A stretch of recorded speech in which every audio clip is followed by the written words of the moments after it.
Welcome to Let's Get Real with Tina, Bill. Hey guys, welcome back. This is Let's Get Real, and I'm Tina Bill.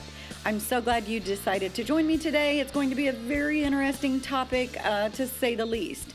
I was praying and asking the Lord the other day, Father, what should I bring to the table? And I heard very plainly in my spirit, tell your story. And I thought, oh man, there is a lot to tell.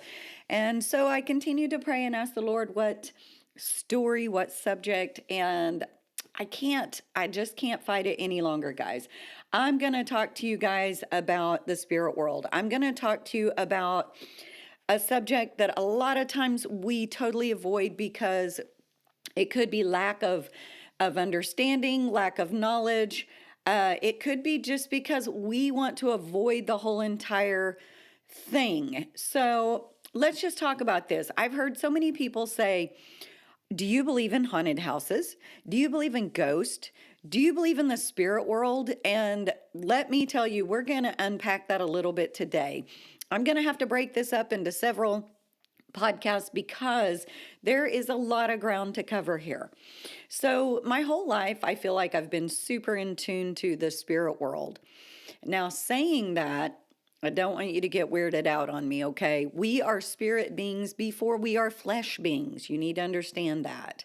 We came from God, who is a spirit, and the Spirit of God breathes life into humanity, right? So don't get all freaked out about the spirit world. But I think that we need to understand it better so that we can be fully equipped, and put the full armor of God on ourselves for protection and just know the power and the strength that we have in God. So, as a very young child, I experienced situations that I knew was supernatural in some sort, but I couldn't explain it. It got very, excuse me, clear and real when our family moved into a home. I was about 10 years old. So this would have been about 1980. And we moved into this house and we started experiencing some um, manifestations of things that we just couldn't explain. We couldn't understand. And come to find out, there had been a family that lived in that house. I don't know the year, don't know the date, but a young girl, probably about 5 years old, had drowned in the bathtub. We had heard that from the neighbors across the street. They approached us one day after we had lived there for, I think, about a year or so, and they said, wow, you guys have lived in that house longer than anyone ever has since we've lived here, and we've been here virtually our whole lives. People say that that house is haunted, and they move in and then they leave quickly after. And we were like, oh, wow, okay. Well, we had already started noticing some things like uh, doors opening and closing, our washer and dryer would start by itself, lights flashing on and off, cabinet doors in the kitchen would slam. And so we started paying attention to those things because it happened so frequently. And we would even find ourselves accusing each other of, hey, what are you doing? And only to find that it wasn't any one of us. So there were times I remember getting up in the middle of the night, coming from my bedroom, going into my mom and stepdad's bedroom. I would hear music playing, and of course, that would wake me up. So I would walk into the bedroom. And one night specifically, I looked down. My mom and stepdad had a stereo, and the light was on, and the stereo was playing. The music was playing, which obviously wouldn't be any big deal until I walked into the room and it turned off. And I thought, oh, okay, whatever, no big deal. And I don't remember my mom and stepdad ever leaving the radio on in the middle of the night. They played it during the day, of course. So I went back to bed, no big deal. Well, things like this continue to happen. Um, it would be night, we would walk into the living room. And when I say we, my family of seven, which was myself, three of my sisters, my mom, stepdad, and my grandma lived in this house, witnessed the same thing and told the same stories. So one particular night, I remember hearing like ballroom music playing. It was very odd to my ears because it wasn't a common sound. Wasn't the type of music that we would ever listen to in our home. And I walked down the hall of my from my bedroom into the living room, and of course I was approaching this ballroom sounding music, and I saw a rocker that we had was rocking, and I just assumed that one of my family members was sitting in the rocker. But as soon as I approached the bedroom, or excuse me, the living room, the rocker stopped rocking and the music stopped playing.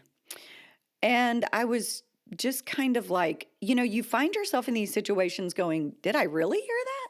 Did I really see that? And I did. And we did on many other occasions. There's so many stories in reference to this home and all of our experiences that I could continue this one particular podcast for quite some time. However, I have been told by some of my podcast listeners that if I keep my podcast fairly short, they would continue to listen because their time is very valuable and they may only have, a few minutes to tune in each time. So I will tell these stories over a series of podcasts, but one of the things I want to put a Bible verse out there for you guys. 2 Corinthians 11:14 says, "No wonder, for even Satan disguises himself as an angel of light. Do not be deceived." So I want you to take this from this particular podcast today, that there are two types of spirits, okay? Only two. If you don't get anything else that I say to you today, please get this. And we will talk about this and discuss this again. There is the Spirit of God, which is good. You will know the peace and you will understand, you will recognize the Spirit of God because it brings you such overwhelming love and joy and peace and just tranquility that you can't even explain. The Spirit of God comes in this beautiful way, okay? Then you have a spirit come from Satan, the demonic, and this spirit is very unsettling. It's very unnerving. You will experience fear. You will experience shock sometimes. There will be, when you hear someone say, the hair stood up on my arms, you will experience this type of feeling naturally in your flesh, naturally, mortal, in the flesh is, touch, taste, feel, see, smell. You will experience something that is very unsettling, very unnerving, and usually, first of all, fear.